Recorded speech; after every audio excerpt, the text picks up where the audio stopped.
Hello बच्चों, कैसे हो। आज का हमारा टॉपिक है centre of mass for continuous bodies. इससे पहले की क्लास में हम centre of mass for system of particles का निकाल चुके हैं, जिसका फॉर्मूला क्या था सिस्टम ऑफ पार्टिकल्स में कि अगर हमारे पास बहुत सारे मास हों m1, m2, m3 और उनके position x1, x2 and so on हो, तो फॉर्मूला हम यूज करते थे m1 x1 plus m2 x2 plus m3 x3 upon में m1 plus m2 plus m3 and show on करके, अगर यहाँ पे ऐसे हो प्लस mn xn।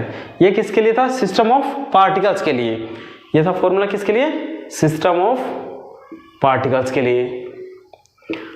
लेकिन आज की जो हमारी क्लास है वो क्या है? Centre of mass for continuous bodies निकालने के लिए। सेंटर ऑफ मास फॉर किसके लिए? Continuous bodies. अब कंटिन्यूअस बॉडीज क्या होती है? कंटिन्यूअस बॉडी वो बॉडी होती है जिसमें मास जो है यूनिफॉर्मली डिस्ट्रीब्यूटेड होता है थ्रू आउट द बॉडी। इसमें कंटिन्यूअस बॉडीज को हम क्या लिखेंगे?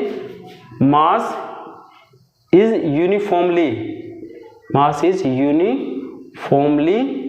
Distributed through out. Mass is uniformly distributed through out. तो उस केस में कंटिन्यूअस बॉडीज के लिए निकालने के लिए सेंटर ऑफ मास के लिए हम ये वाला फॉर्मूला नहीं यूज करेंगे। ये वाला फॉर्मूला किसके लिए यूज करते हैं? सिस्टम ऑफ पार्टिकल्स के लिए। एन पार्टिकल हो तो उसके लिए सेंटर ऑफ मास निकालने के लिए हम ये फॉर्मूला यूज करते हैं। लेकिन कंटिन्यूअस बॉडीज के निकालने के लिए हम फॉर्मूला यूज करेंगे कौन सा? इंटीग्रेशन वाला फॉर्मूला। तो उसके लिए अगर हमें एक्स कोऑर्डिनेट निकालना है सेंटर ऑफ मास का, हमारे पास सपोज कोई बॉडी है, लेट ये बॉडी है जिसका मास क्या है? m, ठीक है। तो उसका सेंटर ऑफ मास निकालने का फॉर्मूला होता है एक्स कोऑर्डिनेट का centre of mass x equal to, ये सेंटर ऑफ मास है x कोऑर्डिनेट का 1/m integration of x dm। ये टर्म क्या होते हैं अभी मैं बताता हूँ। y coordinate centre of mass का 1/m y dm। इस तरह z कोऑर्डिनेट क्या होगा सेंटर ऑफ मास का? 1/m integration of z dm। अब देखो यहाँ पे dm क्या होता है? dm को बोलते हैं एलिमेंटल मास। जो कंटिन्यूअस बॉडीज है, ये टोटल जो कंटिन्यूअस बॉडी है जो मास यूनिफॉर्मली डिस्ट्रीब्यूटेड है, उसमें हम थोड़ा सा एक पोर्शन यूज करते हैं जिसको हम कहते हैं dm। स्मॉल एलिमेंट का जो मास होता है उसको क्या कहते हैं? dm। और x, y और z क्या है? इस एलिमेंटल जो मास है इसकी पोजीशन किसी फिक्स्ड पॉइंट से x, y और z क्या है? इसकी एलिमेंटल मास की पोजीशन है। और इंटीग्रेशन करते समय हम क्या करेंगे? इसकी लोअर और अपर लिमिट को जब हम यूज करेंगे लोअर और अपर लिमिट, तो एलिमेंटल मास की लिमिट को हम इस तरह यूज करेंगे ताकि जो एलिमेंटल जो मास है, लिमिट इस तरह यूज करो ताकि जो एलिमेंटल मास है वो पूरे बॉडी को कवर कर सके। तो इस वाले चीज को हम एक प्रॉब्लम से समझते हैं। हमें निकालना है centre of mass for a uniform road. Centre of mass for uniform road. Centre of mass for uniform road of length L and mass M। ठीक है, देखो सपोज सेंटर ऑफ मास निकालना है। सपोज ये रोड है हमारे पास, ये क्या है? एक रोड है और इस रोड की जो मास है वो है कैपिटल M और इसकी जो लेंथ है वो क्या है? L। और इसमें जो मास है वो यूनिफॉर्मली डिस्ट्रीब्यूटेड है। मास यहाँ पे क्या है? टोटल मास जो रोड का है वो यूनिफॉर्मली डिस्ट्रीब्यूटेड है। तो मुझे इस रोड की बताने की सेंटर ऑफ मास कहाँ पर होगा? इस टोटल जो ये रोड है टोटल जिसका मास m है और लेंथ L है, इसका सेंटर ऑफ मास कहाँ पर होगा? तो ये प्रॉब्लम है हमारी भाई। इस प्रॉब्लम को करने के लिए देखो कैसे करेंगे। इसके लिए सबसे पहले कोऑर्डिनेट यूज करते हैं हम। ये बनाया मैंने, इस वाले डायग्राम को मैंने दोबारा बनाया, ये रोड हो गया, ठीक है। इस वाले किसी एक पॉइंट से इसके मिड से हमने ऐसे करा कि कोऑर्डिनेट यूज करिए, ये y एक्सिस हो गई और ये x एक्सिस हो गई, ठीक है। ये जो रोड है ये बहुत थिन है, रोड क्या है, बहुत थिन, इसका मतलब y का कंपोनेंट के अलोंग मास नहीं है, x कंपोनेंट के अलोंग जो है मास है। अब देखो इसके बाद इसको हमने क्या कह दिया, ओरिजिन, ये पॉइंट हो गया ओरिजिन। तो डिस्टेंस बतानी, अब यहाँ पे कंसीडर करो एक एलिमेंट, ठीक है, हमने एक एलिमेंट कंसीडर कर लिया ऑफ विड्थ कितना है dx at a distance of x from the origin. देखो सबसे पहले ये जो रोड थी इस पे हमने कोऑर्डिनेट एक्सिस बनाई x और y, फिर एक एलिमेंटल मास को हमने, ये एलिमेंटल मास हो गया विड्थ किसकी है dx, यहां से ओरिजिन से x डिस्टेंस पर, ठीक है। अब इसके कोऑर्डिनेट देखो, जो ये तो स्टार्टिंग पॉइंट हो गया, ये जो एंड पॉइंट है इसके कोऑर्डिनेट क्या होंगे, अगर ये लेंथ टोटल l है तो मास जो है total distributed along x axis है, ठीक है। तो y एक्सिस के अलोंग 0, z एक्सिस के अलोंग 0, तो इस वाले कोऑर्डिनेट के, इसके कोऑर्डिनेट कितने हो गए इस पॉइंट के, l 0 0, और इस वाले के कोऑर्डिनेट कितने ओरिजिन पे है 0, 0, 0, और ये वाला जो पोर्शन है यहाँ पे इसमें इसके कोऑर्डिनेट कितने हो जाएंगे x 0 0, ठीक है, क्योंकि x डिस्टेंस पे है, y 0 और z भी 0। अब ये जो एलिमेंटल मास है इसका मास, जो एलिमेंटल ये एलिमेंट है इसका मास हमने सपोज किया क्या है dm, इसका मास कितना हो गया dm। अब देखो मास dm की वैल्यू कितनी होगी, मास of the element, mass of element कितना होगा dm। इसका मास निकालने के लिए क्या निकालो, पहले मास पर यूनिट लेंथ, मास पर यूनिट लेंथ कितनी होगी m/l। देखो l जब लेंथ है तो उसका मास कितना है, टोटल l है तो मास कितना हो गया m, और जब लेंथ dx है, इस एलिमेंट की लेंथ कितनी है dx, तो उसका मास कितना हो जाएगा dm, तो मास ऑफ एलिमेंट कितना हो जाएगा m/l dx। अब इंटीग्रेशन निकालना, सेंटर ऑफ मास निकालना है x कोऑर्डिनेट का, तो x इक्वल टू क्या आ जाएगा 1/m integration of x dm, हम ये फॉर्मूला यूज करते हैं। देखो क्या हो जाएगा 1/m integration of x, dm की वैल्यू रख दो ये m/l dx। अब देखो जो ये एलिमेंट है हमने कहा था कि इंटीग्रेशन को इस तरह यूज करना है ताकि जो लिमिट को इस तरह यूज करना है ताकि ये एलिमेंट जो है एंटायर रोड को कवर कर सके। अगर ये देखो ये जो एलिमेंट अगर इस वाले पोर्शन पे आए तो x की वैल्यू कितनी हो जाएगी, x यहाँ पे आ जाएगा 0, और यही रोड अगर फिर यहाँ ये जो एलिमेंट है और इस वाले कोने पे आ जाए तो कितनी हो जाएगी लिमिट l, और यहाँ पे जब हो जाएगा तो 0। तो इसका मतलब क्या है कि x की वैल्यू अगर 0 से लेके l तक जाए, ये एलिमेंट है अगर यहाँ से इस कोने तक जाए, तो यहाँ से जब यहाँ पे होगा तो x की वैल्यू 0, और जब यहाँ होगा तो x की वैल्यू कितनी हो जाएगी l। तो इसका मतलब है कि x की इक्वल टू 0 से लेके l तक पर ये जो एलिमेंट है वो पूरे रोड को कवर कर लेगा। तो लिमिट को हमें ऐसे यूज करनी थी, मैंने बताया था कि एलिमेंट को हमें इस तरह यूज करना था ताकि ये जो एलिमेंट है वो पूरे, उसकी लिमिट को इस तरह यूज करना ताकि वो पूरे बॉडी को कवर कर सके। तो लिमिट यूज करते हैं। तो लिमिट कहाँ से आ गई, x की 0 से लेके l तक। अब जो एलिमेंट है x इक्वल टू 0 से लेके l तक पे पूरे रोड को कवर कर लेगा। ये प्रॉब्लम थी लिमिट यूज करने में। अब देखो इंटीग्रेशन करना बस खाली 1/m integration of m/l constant है, इसको बाहर निकाल लो, m/l हमने निकाल लिया बाहर, क्या बचा भाई इंटीग्रेशन ऑफ x dx 0 से लेके l तक, x dx 0 से लेके l तक, m से m कैंसिल, क्या बचा 1/l इधर, इंटीग्रेशन ऑफ x dx का इंटीग्रेशन क्या हो जाएगा x²/2 0 से लेके l तक, 1/l तो ये बाहर वाला हो गया, इनटू लिमिट रखो 2 बाहर आ गया, ये कांस्टेंट है, अपर लिमिट रखेंगे तो l² माइनस लोअर लिमिट 0 का स्क्वायर, तो ये कितना हो जाएगा 1/2l इंटू l², एक l से l कैंसिल, कितना आ गया l/2। तो सेंटर ऑफ मास कहाँ गया l/2 पे। इस तरह y कोऑर्डिनेट का अगर मैं सेंटर ऑफ मास निकालूं, देखो y कोऑर्डिनेट का सेंटर ऑफ मास क्या होगा 1/m integration of y dm।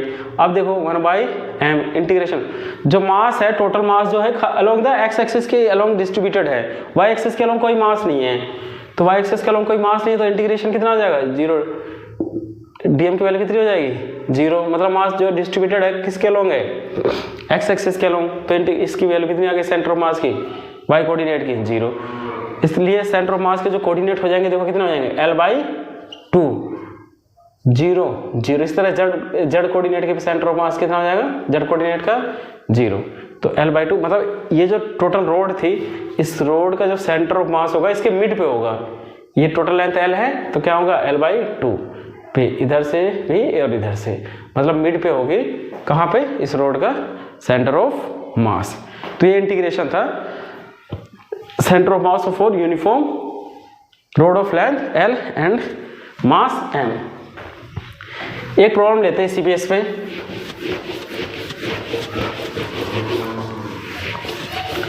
Suppose हमारे पास एक रोड है और रोड की जो लीनियर मास डेंसिटी दे रखी, लीनियर मास डेंसिटी का मतलब होता है mass is linearly distributed, linear mass density of rod, rho is equal to दे रखा है a+bx, find centre of mass, find centre of mass of rod. देखो क्वेश्चन है, ये सपोज ये एक रोड है और इसकी लीनियर मास डेंसिटी कितनी दे रखी है a+bx, मुझे इस रोड की सेंटर ऑफ मास को बताना है। ठीक है भाई, ये रोड है, linear mass density rho is equal to कितना है a+bx। ठीक है, अब देखो इसमें मास नहीं दे रखा, टोटल जो मास है टोटल मास जैसे हमने पहले कंसीडर करा था m, वो मास टोटल दे नहीं रखा है, तो उसको कैसे करेंगे, इसके लिए हम क्या करते हैं कोऑर्डिनेट ड्रॉ करो, ये y एक्सिस ये x एक्सिस। ठीक है, एक एलिमेंटल स्ट्रिप को कंसीडर करते हैं, विड्थ जिसकी होगी dx, यहाँ से x डिस्टेंस पे। ठीक है, अब देखो जो मास ऑफ एलिमेंट है इस वाले एलिमेंट का मास ऑफ एलिमेंट जो एलिमेंट है ये dx है, इसका मास कितना होगा, उसका मास होगा सपोज dm। अब dm की वैल्यू जो कितनी होगी, ये तो मास per unit, linear mass density का मतलब है mass per unit length, linear mass density का मतलब क्या है मास पर यूनिट लेंथ। तो जब इतनी देखो एक यूनिट लेंथ का मास कितना है इतना, और dx जब लेंथ है तो उसका मास कितना हो जाएगा a+bx इंटू dx, मल्टीप्लाई हो जाएगा dx से। इसको दोबारा समझते हैं, देखो एक यूनिट जो लेंथ है उसका मास है इतना, और अगर लेंथ इतनी हो जाए तो उसका मास कितना हो जाएगा dm, और वही किसकी मास हो जाएगी एलिमेंट की, तो dm आ गया हमारा।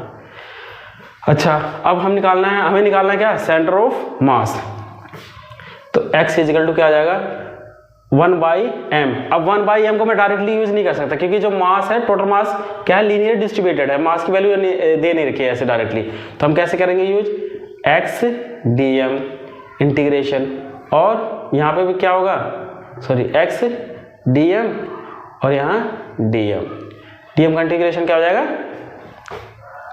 m, मतलब dm का इंटीग्रेशन टोटल मास आ जाएगा। ठीक है, इसको हम यूज करते हैं, देखो लिमिट यूज करेंगे x हो गया dm की वैल्यू हो गई a+bx और dx। लिमिट कहाँ से कहाँ तक होगी, जो हमने ये एलिमेंट माना हुआ है, अगर ये ओरिजिन है ना, यहाँ x की वैल्यू जब 0 से लेके x की वैल्यू कहाँ पर हो जाए l तक, लेंथ इसकी l है, रोड की लेंथ कितनी है l, तो ये जो एलिमेंट है x बराबर 0 से लेके l तक जब जाएगा, जब ये इस कोने पे होगा ओरिजिन पे, तो x की वैल्यू कितनी हो जाएगी 0, और जब ये x यहाँ पर आ जाए तो x की वैल्यू कितनी हो जाएगी l। तो इस तरह जो ये एलिमेंट है वो एंटायर रोड को कवर कर लेगा, तो x की वैल्यू 0 से लेके l तक होगा, तो जो एलिमेंट है वो एंटायर रोड को कवर कर लेगा, तो ये आ गया x dm की value upon integration of dm की वैल्यू कितनी है देखो a+bx dx ये है। अब इसकी भी लिमिट कहाँ से होगी, डीएम का, ये डीएम तो इसका एलिमेंट का मास है, x इक्वल टू 0 से लेके l तक आएगा तो टोटल मास आ जाएगा रोड का, ये m हो गया। ये जो आएगा इंटीग्रेशन, ये क्या आ जाएगा m, जिसको हमने कहा था। बस अब कुछ नहीं करना है, इस इंटीग्रेशन को सोल्व करना है, ठीक है। x की मल्टीप्लाई कर लो, इंटीग्रेशन इक्वल्स टू, यहाँ आ गया, देखो क्या हो जाएगा, इंटीग्रेशन 0 से लेके l तक ax plus b x square, ax plus b x square, ax plus b x square dx upon में इंटीग्रेशन ऑफ 0 से लेके l तक, ठीक है भाई, और a plus b x dx करो इंटीग्रेशन। हम जानते हैं इंटीग्रेशन ऑफ x की पावर n dx का इंटीग्रेशन क्या होता है, x की पावर n प्लस 1 अपॉन में n प्लस 1, जहाँ पे n की वैल्यू -1 नहीं होनी चाहिए और कुछ भी हो। तो इंटीग्रेशन करेंगे ax का, इसका इंटीग्रेशन क्या आ जाएगा, ax स्क्वायर बाई 2, इसका इंटीग्रेशन कितना आ जाएगा, bx की पावर 3 बाई 3, लिमिट हो गई 0 से लेके l तक, 0 से लेके l तक, अपॉन में ये क्या आ जाएगा, ax plus bx square upon में 2, लिमिट 0 से l तक, ठीक है। इसको सोल्व करते हैं आगे, देखो लिमिट रखो, ये देखो यहाँ पे पहले अपर लिमिट रखेंगे तो क्या आ जाएगा, a इधर करता हूँ मैं, a l स्क्वायर अपॉन में 2 प्लस b l की पावर 3 अपॉन में 3, अपर लिमिट माइनस 0 रखेंगे तो x की वैल्यू 0 रखेंगे, ये 0 तो ये तो 0 हो गया डायरेक्टली, अपॉन में अपर लिमिट रखो, यहाँ क्या आ जाएगा, a l x की l plus b l square upon में 2, ये अपर लिमिट, x की वैल्यू 0 रखेंगे, 0 माइनस 0, ये तो 0 आ जाएगा, ठीक है। आगे देखो क्या होगा, इसको सोल्व करते हैं अब, क्रॉस मल्टीप्लाई अगर करूँ मैं यहाँ 3al स्क्वायर प्लस 2bl की power 3, 3al square plus 2bl की पावर 3 अपॉन में 3 दूनी 6, अपॉन में कितना हो जाएगा, ये 2al, ये तो अपने आप ही सोल्व कर सकते हैं, 2al सोल्व करो अपने आप, 2al plus bl square, 2al plus bl square upon में 2, ठीक है। ये देखो 2 ऊपर जाएगा 6 नीचे आएगा, तो कैसे हो जाएगा, यह हम आगे सोल्व करते हैं।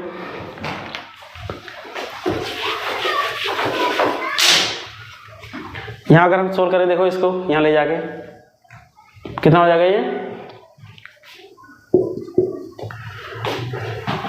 3al प्लस 2bl की पावर 3 प्लस 2bl की power 3al square plus 2bl की पावर 3 अपॉन में, ये देखो जब ऊपर जाएगा 2 और यहाँ 6 तो यह आ जाएगा 3 नीचे आ जाएगा, 3 नीचे आ गया, यहाँ क्या बचा 2al प्लस bl स्क्वायर। अब देखो l यहाँ भी है, यहाँ भी है, यहाँ भी है, कॉमन है, l को काट दो ऊपर नीचे तो क्या हो जाएगा, ये l को अगर हम काट देंगे यहाँ पे तो क्या आ जाएगा 3al, एक l को यहाँ बाहर निकाला, 3al plus 2bl square upon में l को मैंने काट दिया है सबसे, यहाँ से निकाल के, और इसकी मल्टीप्लाई कर दो अंदर, कितना हो जाएगा 2 तिया 6 6a प्लस यहाँ कितना हो जाएगा 3bl, एक l को हमने बाहर निकाल लिया, देखो यहाँ से l निकालेंगे तो 2a बचेगा और यहाँ से क्या बचेगा bl, तो 3 दूनी 6a और यहाँ से l को बाहर निकाला हमने तो क्या बचेगा bl, तो 3bl, और यहाँ पे al को बाहर निकाला तो 3al और 2bl स्क्वायर। तो ये सेंटर ऑफ मास आ गया किसका, इस वाले रोड का, 3al plus 2bl square upon में 6al plus 3bl। I think ये आपको क्वेश्चन समझ में आ गया होगा। नेक्स्ट निकालते हैं centre of mass for semi circular wire और रिंग। सेमी सर्कुलर वायर को रिंग भी कहा जाता है, तो उसका सेंटर ऑफ मास निकालने की विधि देखते हैं कैसे निकाला जाता है। लिमिट यूज करना होता है बस खाली। लिमिट यूज करना इंपॉर्टेंट है, कैसे यूज किया जाता है। देखो सेंटर ऑफ मास ऑफ किसके लिए, semi circular wire, semi circular wire और रिंग। मुझे निकालना है सेंटर ऑफ मास किसके लिए, सेमी सर्कुलर वायर और रिंग का। कैसे निकालेंगे, देखो रिंग क्या होती है भाई, जो मास होता है वो सर्कम पे खाली डिस्ट्रीब्यूटेड होता है। ये रिंग है, ये रिंग मास जो है कहाँ पे, सेंटर इस पे सर्कमफ्रेंस पे, mass is uniformly distributed on the circumference. अब क्या करेंगे, ये डायमीटर है सपोज, यहाँ से हम मिला लिया, तो इसका सेंटर होगा, इसके सेंटर से मैंने एक वाई एक्सिस और ये एक्स एक्सिस, इसको ओरिजिन कह दिया, ठीक है। अब यहाँ पे जो मास है, मास अंदर नहीं है, मास खाली यहाँ सर्कमफ्रेंस पे है, यहाँ पर जो रिंग का मास है सर्कमफ्रेंस पे ओनली, ठीक है।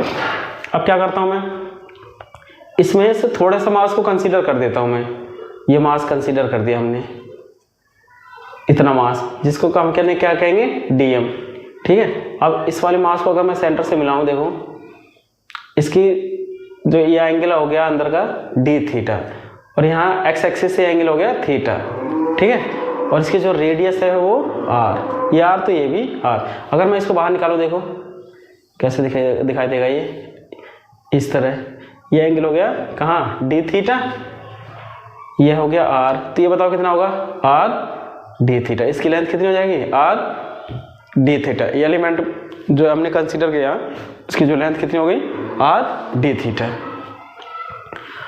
अब मास ऑफ एलिमेंट, ये जो एलिमेंट है ये वाला ए बी कह देता हूं मैं इसको, A B, mass of element, mass of element A B कितना होगा, देखो मास पर यूनिट लेंथ निकालो। तो अगर ये जो रिंग है टोटल पूरी होती, फुल रिंग होती, सेमी सर्कुलर ना होके फुल होती, तो उसका सर्कमफ्रेंस क्या होता है, 2 पाई आर, लेकिन अभी आधा है तो कितना हो जाएगा, पाई आर। तो m, अगर m क्या है इसका मास, m is the mass of ring, m is the mass of the ring.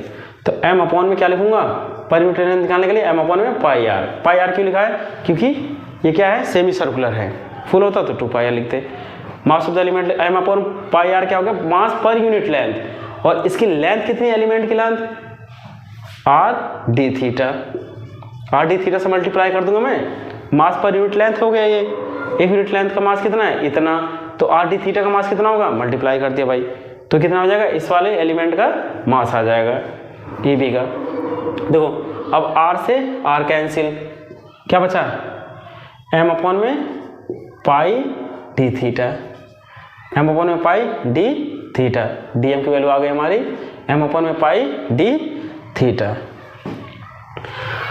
अब अगर मैं देखूं यहाँ पे जो ये एलिमेंट मैंने कंसीडर जो करा है, थीटा की वैल्यू अगर 0 हो जाए तो जो एलिमेंट है ये यहाँ पर आ जाएगा, इस वाले पॉइंट पे, पॉइंट सी पे आ जाएगा। जो एलिमेंट है अगर थीटा की वैल्यू 0 हो जाए तो ये एलिमेंट कहाँ आ जाएगा, सी पे। और अगर ये देखो थीटा की वैल्यू पाई हो जाए तो एलिमेंट ये इस वाले कोने पे आ जाएगा, यहाँ से एलिमेंट जो अगर यहाँ इस वाले एलिमेंट की थीटा की वैल्यू कितनी हो जाएगी, पाई। इसका मतलब है क्या है कि थीटा की वैल्यू 0 से लेके थीटा की वैल्यू अगर पाई आ जाए तो ये जो एलिमेंट है यहाँ से लेके ये ऐसे पूरे को कवर कर लेगा, मतलब एंटायर बॉडी को कवर कर लेगा। तो इसकी जो लिमिट कहाँ से कहाँ वेरी करेगी, इस एलिमेंट में जो इस एलिमेंटल मास है जो उसकी लिमिट कहाँ से कहाँ बढ़ेगी, थीटा इजकल टू 0 से लेके थीटा इजकल टू पाई तक। ये आपको समझ में आ गया होगा। तो सेंटर ऑफ मास क्या निकालेंगे, अब देखो ये वाले कोऑर्डिनेट अगर ये आर है, ये भी आर है, ये थीटा है, तो ये वाला कंपोनेंट कितना हो जाएगा, ये आर कोस थीटा होगा, ये आर साइन थीटा। वाई वाला कंपोनेंट, ये वाला वाई कंपोनेंट हो गया ना, ये आर साइन थीटा, और ये वाला आर कोस थीटा। ये वाला कंपोनेंट ये आर है, ये थीटा है, देखो इस तरह है ये डायग्राम, ये आर है, ये थीटा है, ये आर है, ये थीटा, तो ये क्या हो गया, आर साइन थीटा और ये आर कोस थीटा, मतलब एक्स वाला कंपोनेंट ये आर कोस थीटा, वर्टिकल वाला आर साइन थीटा। तो सेंटर ऑफ मास एक्स के कोऑर्डिनेट का क्या हो जाएगा, 1 upon total mass m x d m, ठीक है, equals to 1/m integration of x. X की वैल्यू कितनी है, एक्स कोऑर्डिनेट कितना है इस एलिमेंट का, r cos theta, r cos theta, r cos theta. Dm, DM की वैल्यू कितनी है, m/पाई डी थीटा, m/पाई डी थीटा, ठीक है भाई। अब देखो m/पाई आर, ये क्या है, कांस्टेंट है, तो ये बाहर आ जाएंगे। अब जो अभी थीटा की लिमिट हमने देखी, पूरे एलिमेंट को कवर करने के लिए थीटा की वैल्यू कहाँ से होगी, 0 से लेके पाई तक, 0 से लेके पाई तक ये आ गई लिमिट, 0 से लेके पाई तक आ गई लिमिट। बाहर निकालो जो जो कांस्टेंट है, 1/m, ये हो गया बाहर आर m में पाई, आर m में पाई, इंटीग्रेशन 0 से लेके पाई तक, 0 से लेके पाई तक cos theta D theta, cos theta D theta. m से m कैंसिल, क्या बचा, r में pi into integration of cos theta का इंटीग्रेशन क्या होता है, साइन थीटा, कोस थीटा का इंटीग्रेशन हो गया साइन थीटा, लिमिट 0 से लेके पाई तक भाई, कोस थीटा का इंटीग्रेशन होता है साइन थीटा, लिमिट हो गई 0 से लेके पाई तक, तो r में पाई इंटीग्रेशन ऑफ, वैल्यू रख रहा हूँ सॉरी, साइन थीटा की वैल्यू रखेंगे pi minus lower limit sine 0, एक बार थीटा की जगह पाई, एक बार थीटा की जगह 0, r में पाई, साइन पाई की वैल्यू कितनी है 0, माइनस साइन 0 की value 0, 0 minus 0 equal to 0, 0 multiply something equal to 0। तो x coordinate centre of mass का कितना आ गया, एक्स कोऑर्डिनेट आ गया सेंटर ऑफ मास का 0। वाई कोऑर्डिनेट निकालना होगा हमें, वाई कोऑर्डिनेट को भी निकाल के देखते हैं। तो एक्स का तो हमारा आ गया 0। जिस तरह इस लिमिट को हमने परफॉर्म किया है, इस तरह वाई कोऑर्डिनेट के लिए भी परफॉर्म करेंगे। तो एक्स कोऑर्डिनेट आ गया सेंटर ऑफ मास का, एक्स कोऑर्डिनेट आ गया सेंटर ऑफ मास का 0। अब Y coordinate centre of mass का, वाई इक्वल टू क्या होगा, 1/m integration of Y D M, Y D M आ जाएगा equals to 1/m integration of Y, Y component कितना होगा इस एलिमेंट का, आर साइन थीटा, लिखो R sine theta, R sine theta, D M की वैल्यू कितनी है, m/, में पाई डी थीटा, m/, में पाई डी थीटा। समझ में आ रहा होगा आप लोगों को सभी को, लिमिट वगैरह सोल्व करना और इंटीग्रेशन कैसे कर रहे हैं। अब देखो आर एम पाई बाहर, 1/m आर एम और अपॉन में पाई बाहर आ गए भाई। लिमिट कहाँ से कहाँ तक आएगी, ये तो हमें पता है 0 से लेके पाई तक एलिमेंट की रिंग लिमिट होगी, तो वो इंटायर रिंग को कवर कर लेगा वो 0 से लेके पाई तक। m से m कैंसिल, ठीक है, साइन थीटा डी थीटा, यही सोल्व कर लो। साइन थीटा का इंटीग्रेशन क्या होता है, minus cos theta, sine theta का इंटीग्रेशन हो गया माइनस कोस थीटा, लिमिट आ गई 0 से लेके पाई तक। बचा क्या नीचे देखो, m से r/, में पाई इंटू माइनस को अगर मैं बाहर निकाल लेता हूँ, चलो बाहर ये निकाल लिया इस वाले माइनस को, तो कोस पाई एक बार माइनस कोस 0, इस माइनस को हमने यहाँ बाहर निकाल लिया, तो क्या बचेगा कोस थीटा खाली, फिर कोस थीटा की जगह 0, थीटा की जगह एक बार पाई, कोस पाई, थीटा की जगह 0 कोस 0 इक्वल्स टू माइनस r/, में पाई इंटू, देखो कोस पाई की वैल्यू कितनी होती है -1, कोस 0 की वैल्यू, ये माइनस है ना, कोस पाई की वैल्यू -1 रख दिया, फिर माइनस कोस 0 की वैल्यू क्या होती है 1, ये रख दिया, माइनस r/, में पाई इंटू -1 -2, माइनस से माइनस कैंसिल, कितना आ गया 2r/, में पाई। तो y coordinate centre of mass का कितना आ गया 2r/, में पाई, और x कोऑर्डिनेट कितना आ गया था 0। तो कोऑर्डिनेट सेंटर ऑफ मास के कोऑर्डिनेट क्या हो गए 0, 2r/, में पाई। तो ये आ गया centre of mass of semi circular wire और रिंग का निकालने के लिए। ये सेंटर ऑफ मास निकालने के लिए किसके लिए है, कंटिन्यूअस बॉडीज के लिए।